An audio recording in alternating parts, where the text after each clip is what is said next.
What's crack-a-lackin'? Welcome in to My Mind is a Weapon Fantasy Football Show. What's crack-a-lackin' on this beautiful Thursday morning? Welcome in. Sleazebomb here. The Fantasy Football Championship playoffs start today. We get the Thursday Night Football. I will be live for the Start-Sit show tonight. This episode is going to be 12 players. So 3 wide receivers, 3 running backs, 3 tight ends, 3 quarterbacks that I truly believe you can plug and play. I'm not saying start them over any of your studs. This is the fantasy football playoffs. It's not time to get cute, right? But I'm going to give you defensive statistics, points against, injuries, game scripts, cold weather scripts of why you could possibly play these players if you need, and they're going to be good matchups. Again, I'm not starting them over any superstars or anything like that.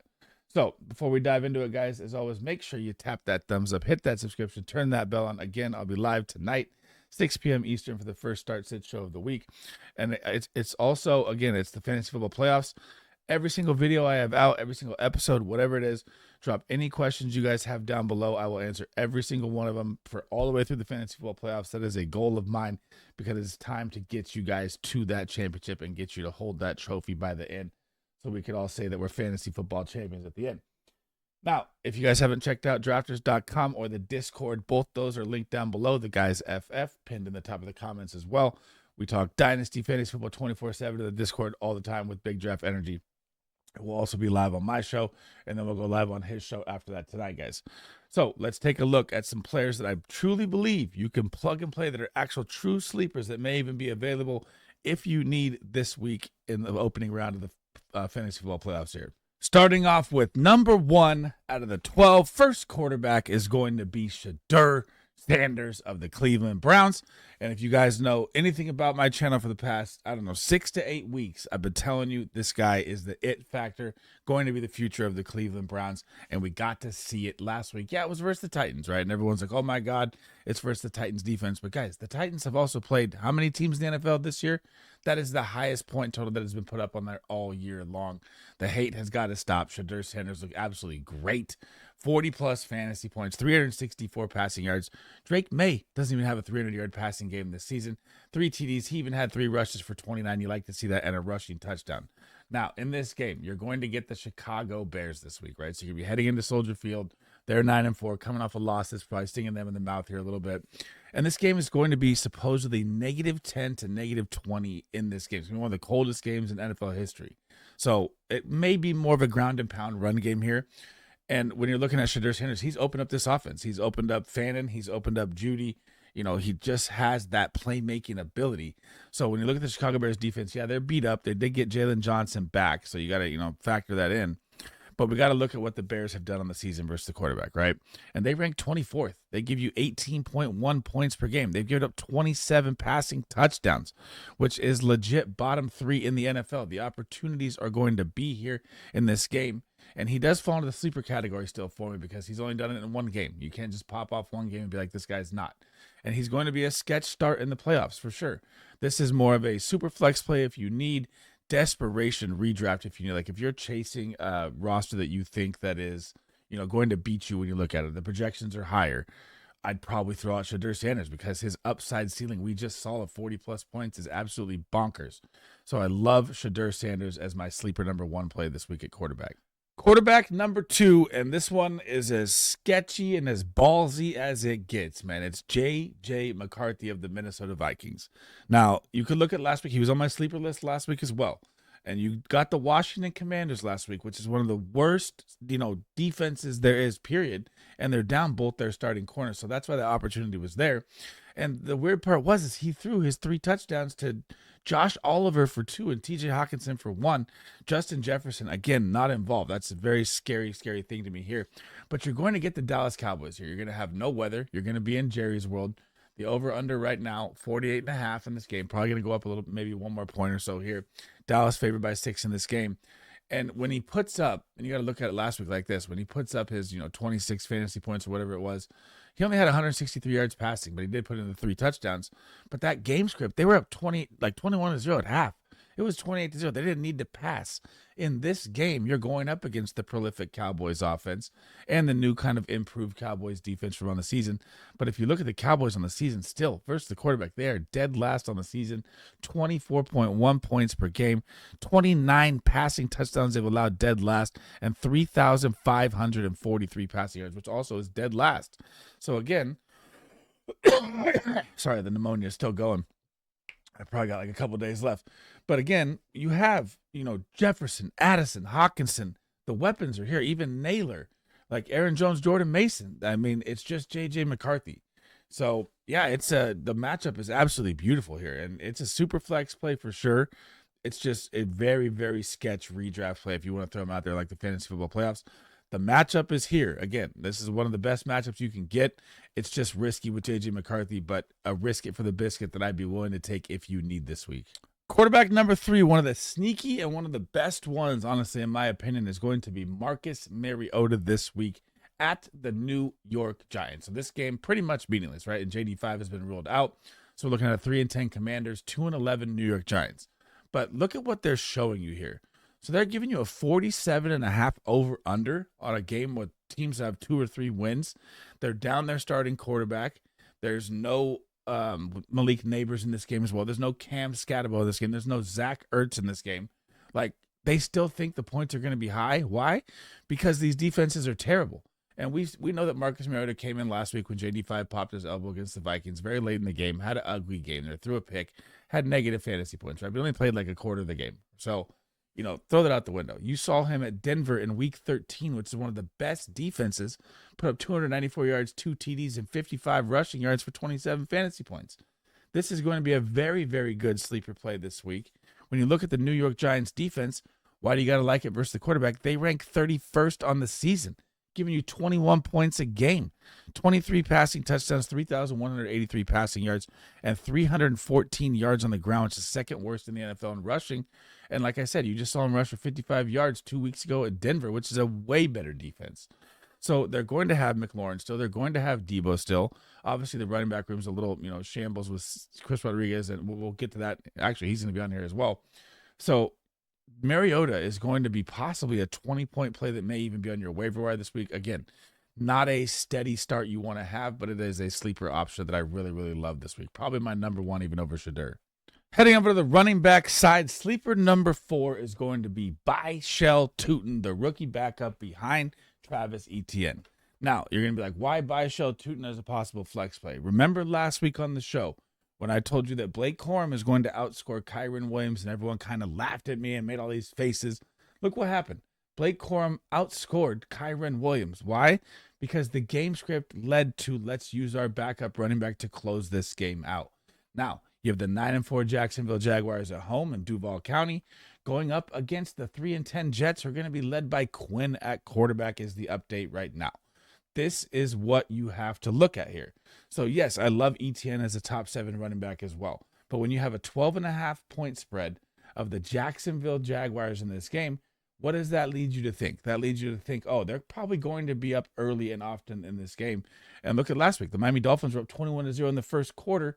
And yeah, A-Chain got hurt, but A-Chain wouldn't have played down the fourth quarter stretch. They would have used Jalen Wright like they did for 22 carries either way. So this is going to be a situation where Byshell Tootin may see 12, 15 plus touches down the second half of this game. And you're going up against the New York Jets run defense, which on the season ranks 30th. They give you 26.13 points per game. That's third worst in the NFL. 1,461 rushing yards, third worst in the NFL. 12 rushing TDs, third worst in the NFL. And you're possibly even looking at a maybe rain game script, which is what, we don't really like to look at weather till the day of because everything can change. That leads to even more running. So this is why I love Byshell Tootin as a possible flex play and a possible anytime TD in this game, because the Jacksonville Jaguars are rolling and the Jets are absolutely cooked. Player number 5, running back number 2 is going to be Chris Rodriguez of the Washington Commanders. Now, I know that he's not going to get the full-time work. This guy's getting 40% snaps, maybe 10 to 12 carries, or you could use 15, 11, and 10, so about 12 carries a game over the past 3, right? since they named him the captain and made him the starting running back over Ja'Cory Krosky-Merritt, which makes no sense to me when they're 3-10 and they should be looking for the future. But here we are. So you're going to get the matchup. We talked about the spread already with the New York Giants. You got the 3-10 Commanders, 2-11 Giants, 47.5-point spread with all the injuries in this game, like I mentioned with Mariota, right? But what you have to look at is not only that, the Giants' run D is second worst in the NFL, ranks 31st, 28.6 points per game, 1,629 yards on the ground, second worst in the NFL, 12 rushing touchdowns. That's tied for fourth worst in the NFL. Now, I know that you don't have JD5, but Mariota is still serviceable like we talked about, and all you need for a flex play from him is, say, 10 carries, 50 yards, and a touchdown to punch in. And he's the goal line running back when they get down there. And now there's no Zach Ertz as well, so you'll have your wide receivers on the outside, probably push a little more inside, maybe get, he doesn't get a lot of receiving work, which hurts him PPR-wise. But this is a solid flex play with the matchup that you have with high touchdown upside in a game that they predict is going to be a shootout at 47.5. So if you need to plug and play Chris Rodriguez, it's definitely scary, but the touchdown upside is there and the flex play is there this week. Player number 6, last running back number 3 is going to be Devin Singletary of the New York Giants. And again, we've talked about the spread and the injuries and everything in this game already, but it's a game you have to target and you have to look at. So yes, I know that Tyrone Tracy practiced in full hip. He's going to be good to go. But that does not mean that Tyrone Tracy is going to get 70% of the workload and be the RB1. You just have to look back at the weeks previous. It's been a 50-50 split. Devin Singletary has seen 14 average carries over the past 3 games since week 11. This pneumonia is fun. So he's seen 16, 14, 12. Let's average it out at 14. He's seen 3 touchdowns over the past 3 games, touchdown a game, put in 2 against Green Bay, obviously, which was one of his aberration games against the Green Bay defense, which is crazy. So now you're coming off a bye, and you get the Washington Commanders.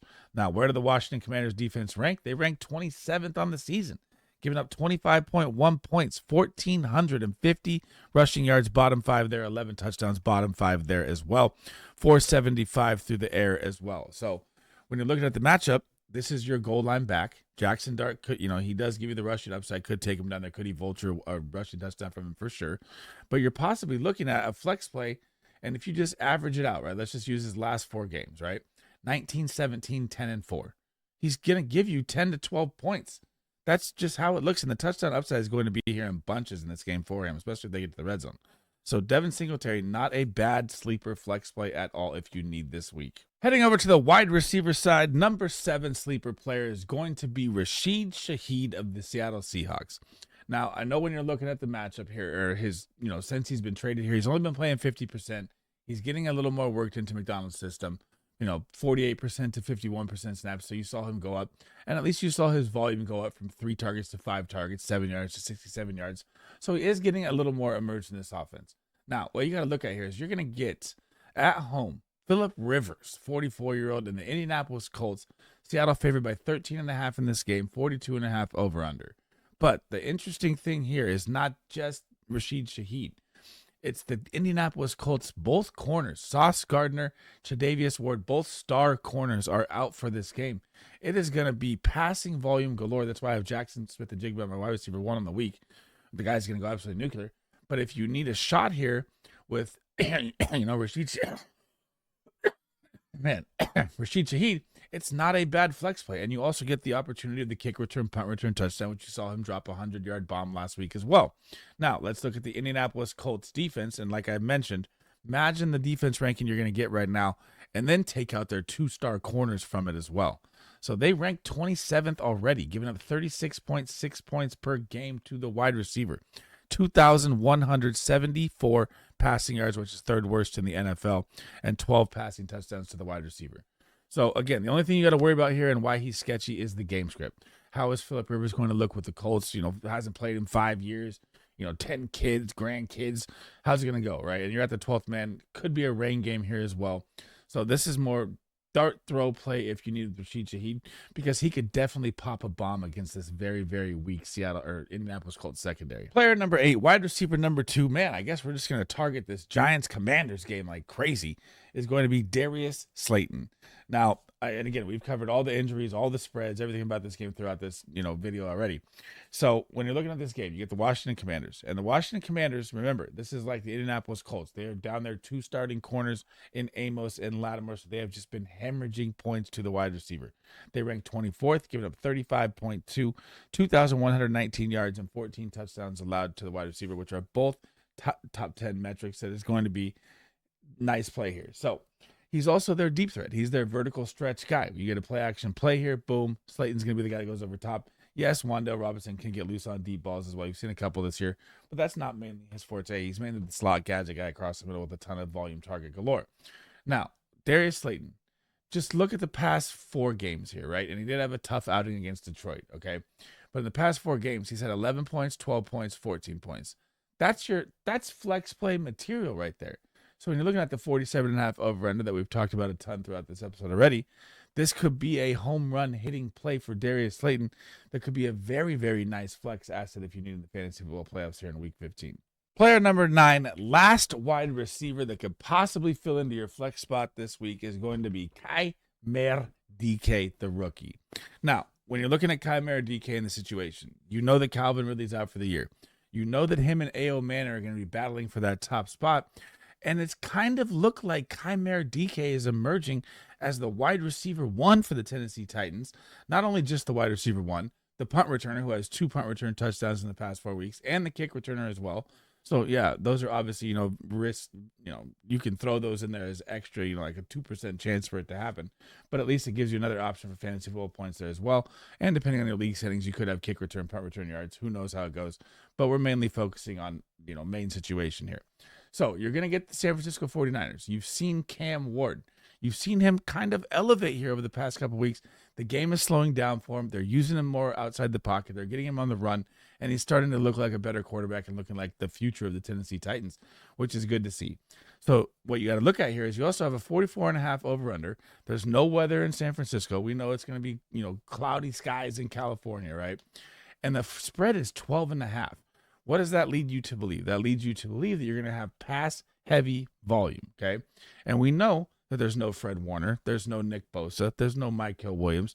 There's not going to be a lot of pressure that gets after Cam Ward, even with the bad offensive line they have. So when you look at the 49ers, this is why and you obviously see behind me, I'm a Niner fan, you see why we've fallen so far in defensive metrics because of injuries. Look at us versus the wide receiver now in the season. We give up 33.8. We rank 22nd. 1,984 passing yards and 12 touchdowns. So when you're in a game script where you're playing massively from behind, you're probably going to get, if you look at his numbers here, I'd say around 7-8 targets in the game. He's had 8, 7, and 5 over the past 3. He's emerging as the wide receiver 1 again, like I said. Plus you get the punt return, kick return option. Not a bad flex play at all here. Touchdown upside is there. He has 2 touchdowns in the past 3 games.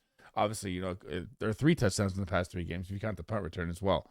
So Chimere DK, not a bad flex play at all if you need a dart throw in there because the matchup is here. Heading over to the tight end side, sleeper number 10 is going to be the rookie out of LSU, Mason Taylor, the 21-year-old, who's going to be a good tight end emerging down the stretch here. You've seen him get better and better as the season goes.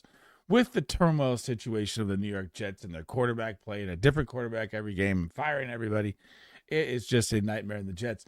But at least you have a little light at the end of the tunnel here because last week, when Tyrod Taylor went down in the first freaking drive of the game, which cost Adonai Mitchell, who I loved last week, big time. And we don't know who the quarterback's going to be. They've already said Justin Fields and Tyrod Taylor haven't practiced.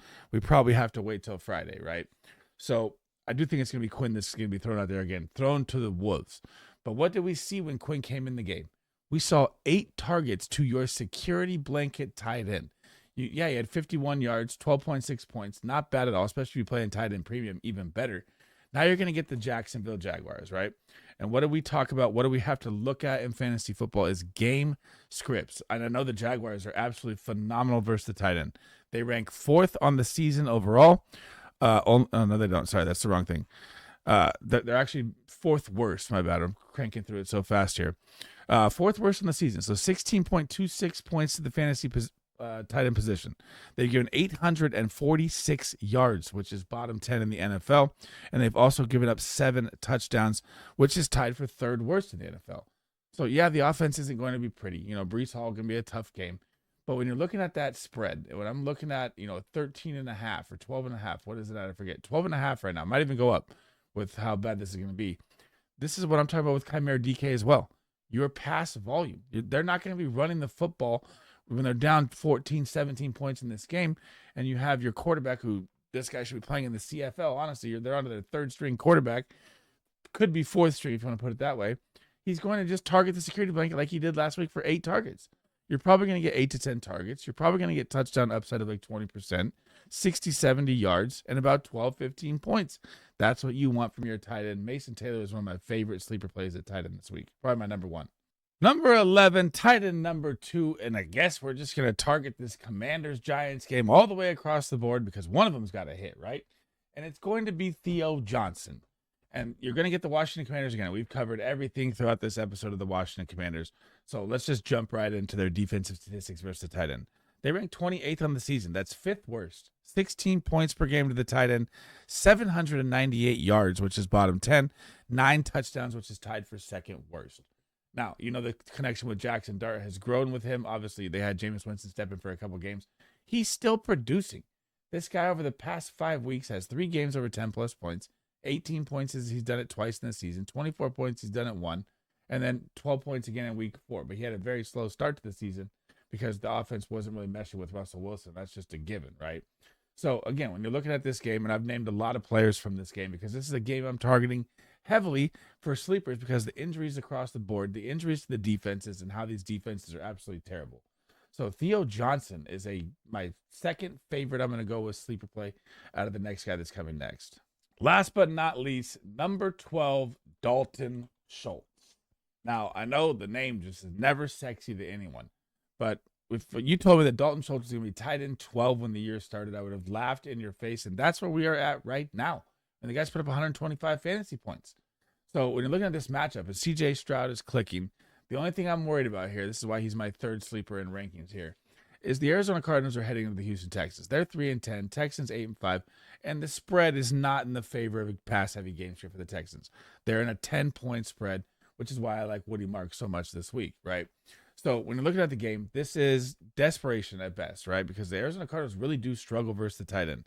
They rank 25th, giving up 14.4 points on the season, 795 yards, bottom 10, and 6 passing touchdowns, which is bottom 10 as well. So, yeah, you're going to have Nico Collins, who's absolutely on fire. The defense is going to get them the ball in bunches in this game. He's only found the end zone once on the season, so not great there. But still, the opportunity for 8 to 10 points was what you're looking at for a tight end. When they give up a 15-point average, a 14.5 average per game, that's not a bad plug-and-play tight end in a great matchup. Again, I do not like the game script in this game. I don't think it's going to be that pass-heavy from C.J. Stroud.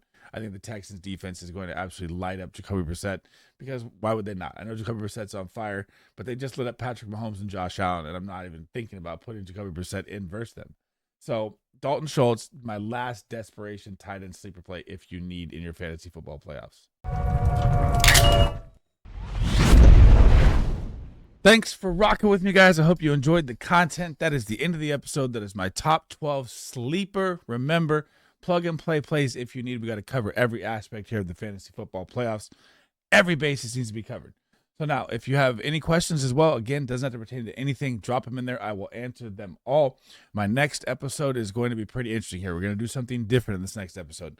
We are going to look ahead at week 16 and week 17, and we're going to look at top 5 kicker and defensive stashes. And I broke down, I'm in 24 leagues, so I broke down, I think there's 8 redraft leagues out of those 16 dynasties. So I broke down out of my 8 redraft leagues, the available players, percentage-wise for it.